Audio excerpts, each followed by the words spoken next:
Hello, dear students. How are you all? I hope you all are doing great. Welcome to your science class. So, in previous class, हमने discuss किया था अपना chapter number 8, and in today's class, we will be discussing our next chapter, which is chapter number 9. तो बच्चों, chapter number 9 में हम पढ़ने वाले हैं क्या? Light, sound and force. तो बच्चों, आपने तीनों ही चीजें देखी भी हुई हैं, महसूस भी की है, फील भी किया है, राइट? अब बच्चों, अगर हम लाइट की बात करते हैं तो आपको लाइट किससे मिलता है? आपको सन से लाइट मिलती है, राइट? या फिर आपने अपने घर में क्या देखे होंगे? बहुत सारे बल्ब देखे होंगे जिससे आपको लाइट मिलती है। सिमिलरली अगर हम साउंड की बात करें, जैसे मैं अभी बोल रही हूँ तो आपको साउंड आ रहा है, राइट? तो ये क्या है? ये जो भी मेरी बोली हुई चीजें हैं वो आपके ईयर्स तक जा रही हैं और आपको मेरा साउंड भी आ रहा है। सिमिलरली अगर हम फोर्स की बात करते हैं तो जब आप किसी को धक्का देते हो तो क्या देते हो? फोर्स के साथ धक्का देते हो, राइट? तो उसको हम बच्चों फोर्स के नाम से जानते हैं। तो हम इन तीनों ही टर्म्स को वन बाय वन पढ़ेंगे और अच्छे से समझेंगे कि ये कैसे वर्क करते हैं, कैसे फंक्शन करते हैं।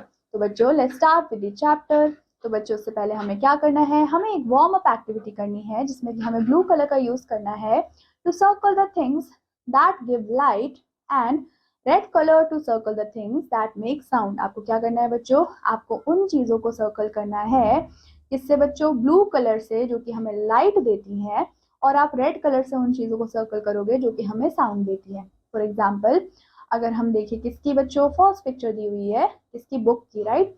अब बुक हमें लाइट देती है या फिर साउंड देती है? बुक हमें देती है साउंड। तो आप क्या करने वाले हैं? आप इसको रेड कलर से क्या करेंगे? सर्कल कर देंगे।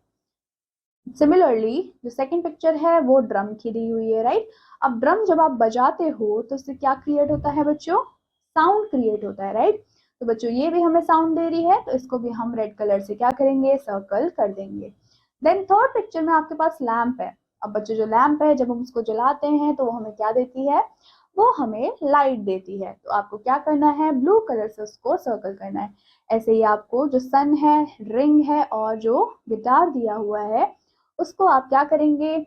उसके अकॉर्डिंग, साउंड के अकॉर्डिंग या फिर लाइट के अकॉर्डिंग उसको सर्कल करेंगे। दैट इज योर होमवर्क, आपको ये कंप्लीट करना है। Now let's move forward to the chapter. सबसे पहले हम पढ़ेंगे लाइट के बारे में। Light help us to see the things around us. Light किसमें हेल्प करती है? लाइट हेल्प करती है हमें अपने आसपास की चीजें देखने के लिए। हमें लाइट बच्चों किससे मिलती है? हमें डिफरेंट डिफरेंट सोर्सेज से लाइट मिलती है, जैसे कि सन से, कैंडल से, टॉर्च से, लैम्प से, और इवन जो फायर फ्लाइज होती हैं, जुगनू, उनसे भी हमें लाइट मिलती है। All the things that give us light are known as sources of light. ऐसी जो वो सारी चीजें जो कि हमें लाइट प्रोवाइड करती है उनको हम सोर्सेज ऑफ लाइट के नाम से भी जानते हैं। तो यहाँ पे आपको कुछ पिक्चर्स गिवन है, जैसे कि स्टार्स हैं, राइट? सन है और फायरफ्लाई है, जो कि तीनों ही हमें लाइट प्रोवाइड करवाती हैं। नाउ बच्चों, अगर हम लाइट के सोर्सेज के बारे में बात करते हैं तो दो टाइप के सोर्सेज होते हैं। फर्स्ट होता है आपका आर्टिफिशियल, सेकेंड होता है आपका नेचुरल। तो हम क्या देखने वाले हैं? हम देखेंगे कि नेचुरल सोर्सेज ऑफ लाइट हम किसको बोलते हैं? ऐसे सोर्स जो कि हमें नेचर से मिले हैं, हमने उनको बनाया नहीं है, वो हमारे लिए पहले से एग्जिस्ट करते थे, उनको हम नेचुरल सोर्सेज के नाम से जानते हैं। For example, sun, stars, fireflies, ये तीनों ही क्या है बच्चों? नेचुरल सोर्सेज हैं लाइट के। सिमिलरली जो आर्टिफिशियल सोर्सेज हैं वो क्या है? जैसे कि जैसे ही सन सेट हो जाता है तो हम किसका यूज करते हैं? हम यूज करते हैं लाइट का, जैसे कि बल्ब है ना, टॉर्चेज हैं, कैंडल्स हैं, हम उनका यूज करते हैं। तो ये हमारे आर्टिफिशियल सोर्सेज होते हैं लाइट्स के। देन आता है the object that give us light. जैसे कि ऐसे ऑब्जेक्ट जो कि हमें लाइट देते हैं, लाइक द सन, बिल्कुल सन की जितनी रोशनी देते हैं, स्टार्स की जितनी या फिर लाइट बल्ब जितनी, उनको हम बोलते हैं ल्यूमिनस ऑब्जेक्ट। क्या बोलते हैं बच्चों? ल्यूमिनस ऑब्जेक्ट के नाम से जानते हैं।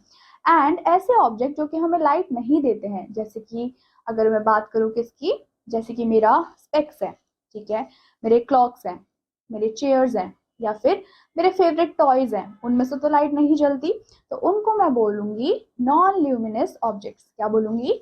Non luminous objects, right? अब हम बात करेंगे अपने फन फाइंडिंग की। तो हमें बोला गया है कि जो मून है वो भी नॉन ल्यूमिनस ऑब्जेक्ट है, क्योंकि वो लाइट को प्रोड्यूस नहीं करता, वो सिर्फ क्या करता है? जो सन की सनलाइट होती है उसको रिफ्लेक्ट करता है, राइट? तो बच्चों, ये हमारा इंटरेस्टिंग फन फाइंडिंग था। नाउ हम बात करेंगे किसकी, शैडोज की। When an object block the path of light it creates the shadow. जब भी कोई भी ऑब्जेक्ट क्या करेगा, ब्लॉक करेगा लाइट को, तो उसकी वजह से क्या होगा, यहाँ पे आपको शैडो देखने को मिलता है। It is a dark patch that forms when light can not pass through an object. क्या होता है बच्चों, डार्क पैच की तरह आपको दिखता है जिसमें से जो लाइट होती है वो पास नहीं कर पाती। A shadow is formed when the area covered by the object does not receive light. Shadow कब फॉर्म होती है, जब वहां पे लाइट की रोशनी नहीं पड़ती है, तो वहीं पे आपकी शैडो बन जाती है।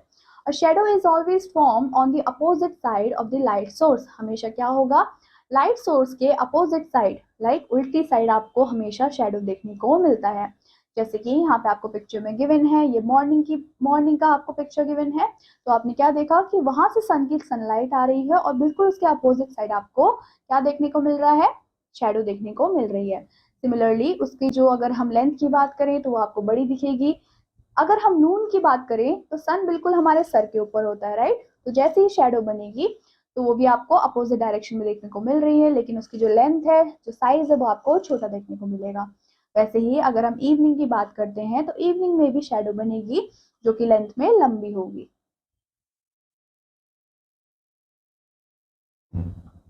नाउ डिपेंड करता है कि कितना क्लोज या फिर कितना दूर कोई ऑब्जेक्ट रखा हुआ है लाइट सोर्स से, उसी के बेसिस पे हमारा डिपेंड करता है कि जो शेडो है उसका साइज कैसा होगा और उसकी शेडो भी कैसी होगी, right. When the light source is close to an object, जब भी लाइट सोर्स बहुत ज्यादा क्लोज होता है किसी भी ऑब्जेक्ट के, तो बहुत ही बड़ा शेडो फॉर्म हो जाता है। जब जो लाइट सोर्स है वो फार है, मतलब दूर है ऑब्जेक्ट के, तो हमें बहुत ही छोटा क्या शेडो देखने को मिलता है। Big shadows are form during morning and evening time, जो कि हमने भी पिक्चर्स में देखा कि जो बड़े बड़े शेडोज हैं वो इवनिंग और मॉर्निंग के टाइम हमें देखने को मिलते हैं। लेकिन अगर हम नून के टाइम पे देखें, आफ्टरनून के टाइम पे जब हम देखते हैं तो शेडो हमें छोटे देखने को मिलते हैं। Depending upon the amount of light that can pass through, objects are of three type. अब बच्चों हमने यहाँ पे क्या बोला कि कितना अमाउंट में लाइट पास हो रहा है, उसके बेसिस पे हमने ऑब्जेक्ट को तीन टाइप में डिवाइड कर दिया है। सबसे पहला आता है आपका ट्रांसपेरेंट ऑब्जेक्ट। अब बच्चों यहाँ पे आपको क्या दिख रहा है कि एक टॉर्च है, फिर यहाँ पे बीच में एक ऑब्जेक्ट रख दिया है और वहां पे कितनी लाइट जा रही है दूसरी तरफ वो हम देखेंगे। तो फर्स्ट पिक्चर में जितनी लाइट जा रही थी उतनी ही लाइट आपको पीछे की साइड भी देखने को मिल रही है, राइट, विच मीन्स कि ट्रांसपेरेंट ऑब्जेक्ट है। Some object such as glass, जैसे कि कुछ ऑब्जेक्ट है, ग्लास की बात कर लें या फिर हम वाटर की बात कर लें, तो ये दोनों ही अलाउ करते हैं लाइट को कंप्लीटली पास करने के लिए, और इसी वजह से हम इनको ट्रांसपेरेंट ऑब्जेक्ट के नाम से भी जानते हैं। और ये ऐसे ऑब्जेक्ट कोई भी शेडो को फॉर्म नहीं करते क्योंकि पूरी पूरी लाइट तो पास हो रही है, राइट। कोई भी लाइट ब्लॉक नहीं हो रही है तो हमारी शेडो भी नहीं बनेगी। Then second one is some object such as butter paper. कुछ ऑब्जेक्ट होते हैं जैसे कि बटर पेपर है, प्लास्टिक शीट्स हैं, वो क्या करते हैं, वो कुछ लाइट को तो जाने देते हैं लेकिन कुछ लाइट को ब्लॉक कर देते हैं, और ऐसे ही ऑब्जेक्ट को हम ट्रांसल्यूसेंट ऑब्जेक्ट के नाम से जानते हैं। और ये क्या करते हैं, ये बहुत ही फेड शेडो को बनाते हैं। Third one is opaque object. ऐसे ऑब्जेक्ट जो कि वुड होते हैं या फिर रॉक होते हैं, वो क्या करते हैं, वो लाइट को अलाउ ही नहीं करते पास होने के लिए, तो इनको हम बोलते हैं ओपेक ऑब्जेक्ट। और बच्चों इनकी वजह से क्या होता है, बहुत ही डार्क शैडोज आपको देखने को मिलेंगी। Coming to fun findings, solar eclipse occur when the moon passes between the sun and earth. Solar eclipse कब होता है, जब मून पास होता है between sun and earth.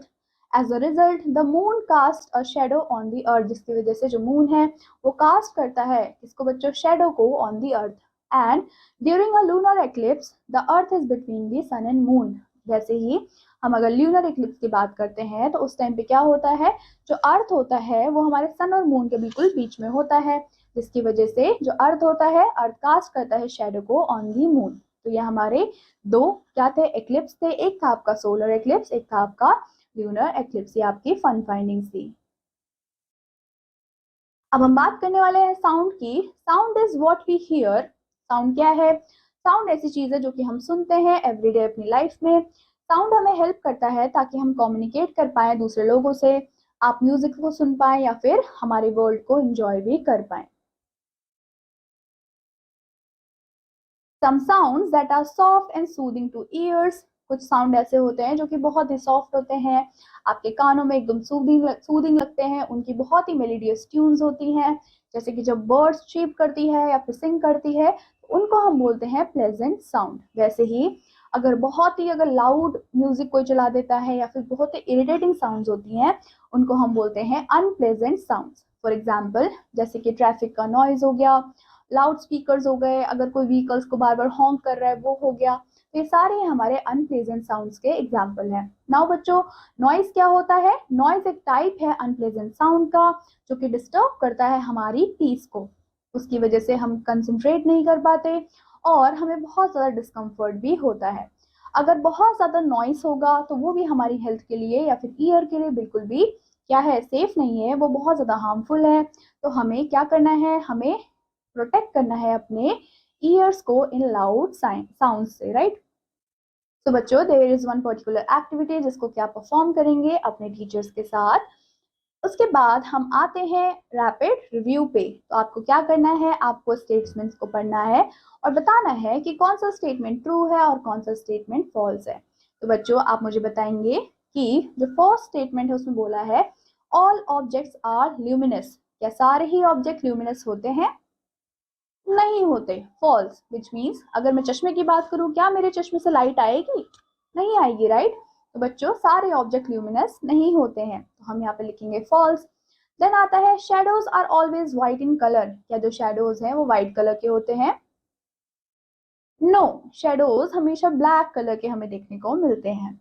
We can only hear unpleasant sound. क्या आप सिर्फ अनप्लेजेंट साउंड को सुन सकते हो, प्लेजेंट साउंड आपको सुनाई नहीं देती? फॉल्स, हमें प्लेजेंट और अनप्लेजेंट दोनों ही साउंड सुनने को मिलते हैं। वैसे ही आपको क्या करना है, आपको फोर्थ और फिफ्थ स्टेटमेंट को पढ़ना है और मुझे बताना है कि वो ट्रू है या फिर फॉल्स है।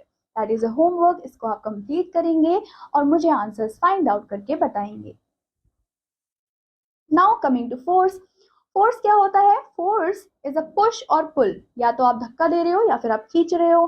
तो आप क्या कर रहे हो बच्चों, आप फोर्स को लगा रहे हो जिसकी वजह से कोई भी जो ऑब्जेक्ट है वो मूव हो रहा है या फिर स्टॉप हो रहा है या फिर उसकी जो डायरेक्शन है वो चेंज हो रही है, तो हम उसको फोर्स बोल सकते हैं। फॉर एग्जाम्पल अगर मैं क्या करूँ, अगर मैं किसी को धक्का दूंगी तो धक्का देने की वजह से क्या होगा, जो जिसको भी मैंने धक्का दिया है उसकी पोजीशन बदल जाएगी, राइट, या फिर वो मूव करने लग जाएगा। तो उसी को ही हमने फोर्स के नाम से जाना है। It is what help us to pick up toys. Force क्या है? फोर्स की वजह से हमें हेल्प मिलती है ताकि हम अपने टॉयज को उठा पाए, किक कर पाए कोई भी बॉल को और बाइसिकल को राइड भी कर पाए। उसके अलावा जो फोर्स होता है वो हमें डेली एक्टिविटी करने में भी हेल्प करता है। Force help us move thing Force help us move things from one place to another place, like pushing, swing और pulling a wagon, right? Force से हमें हेल्प मिलती है ताकि हम किसी भी चीज को एक जगह से दूसरी जगह पे उठा के लेके जा पाए।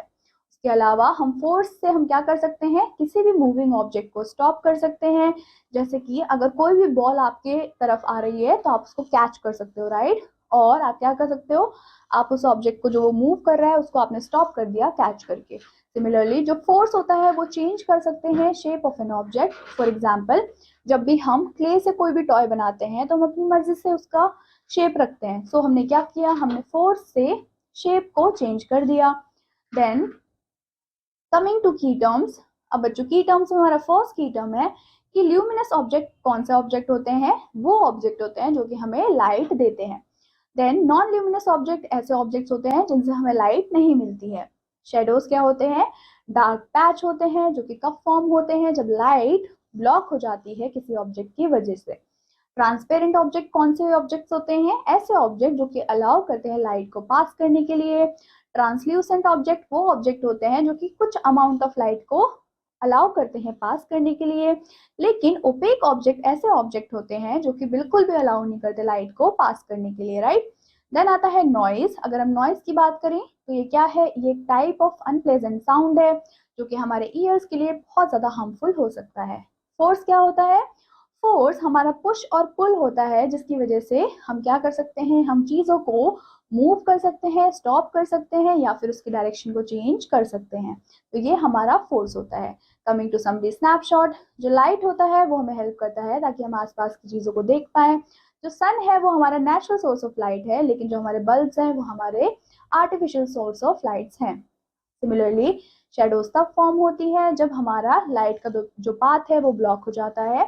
साउंड क्या है? जो भी हमें सुनाई दे रहा है वो हमारा साउंड है। अब जो साउंड थे वो हमारे दो तरीके के थे, या तो वो प्लेजेंट भी हो सकते हैं या फिर अनप्लेजेंट भी हो सकते हैं। फोर्स क्या है? फोर्स में हम पुश और पुल कर रहे हैं किसी भी चीज की डायरेक्शन को चेंज करने के लिए, उसको मूव करवाने के लिए या फिर स्टॉप करने के लिए। So students, that's all about this chapter. I hope you understood the chapter. I will meet you in your next class. Till then, take care and bye-bye.